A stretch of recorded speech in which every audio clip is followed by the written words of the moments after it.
Blood pressure is a term we hear often, but what does it really mean? Well, think of it as the force of your blood pushing against the walls of your arteries. Your arteries are the vital highways that carry blood from your heart to the rest of your body. Every time your heart beats, it pumps blood into these arteries, creating pressure. This pressure is essential for life itself. It ensures that oxygen-rich blood reaches every organ and tissue, from your brain down to your toes. Without this pressure, our circulatory system simply wouldn't work. It's a fundamental measure of your cardiovascular health. This pressure is measured with two numbers. The first, or top number, is called the systolic pressure. This measures the pressure in your arteries when your heart beats. The second, or bottom number, is the diastolic pressure. This measures the pressure when your heart is at rest. You will often hear your reading given as one number over the other, such as 120/80. Both numbers are critically important. In the world of medicine, we are always learning. As new research emerges, we refine our understanding. Recently, the American Heart Association, along with the American College of Cardiology and other leading health organizations, made a significant change. They updated the official guidelines for high blood pressure. This was a fundamental shift in how we define and treat hypertension. The decision was based on extensive scientific evidence.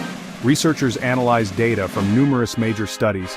They found that health risks can begin at lower blood pressure levels than we previously thought. The new guidelines aim to close that gap. They reflect a deeper understanding of risks and emphasize early intervention.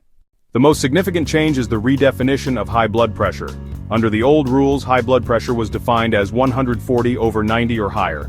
Under the new standard, high blood pressure is now defined as 130/80 or higher.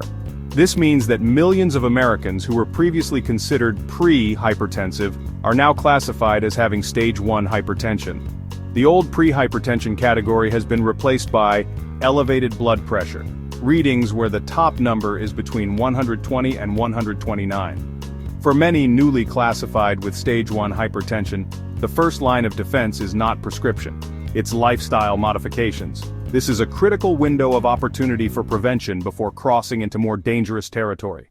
The new guidelines are broken down into 4 clear categories. It's crucial to learn these and find out which applies to you. First is normal blood pressure, less than 120/80. If your numbers are here, congratulations. Next is elevated, top number between 120 and 129, bottom less than 80.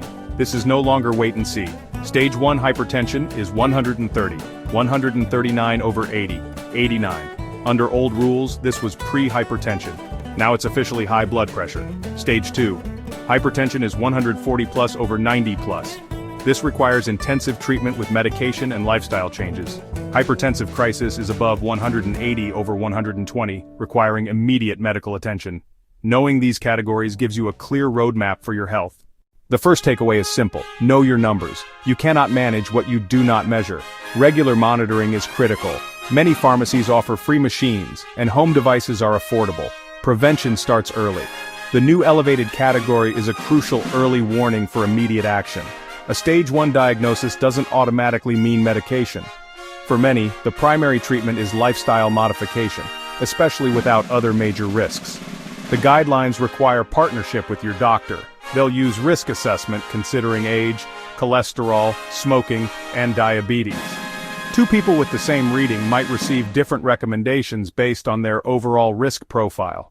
Taking control often comes down to simple changes. Focus on fruits, vegetables, whole grains, and lean proteins. The DASH diet specifically reduces sodium. Get moving.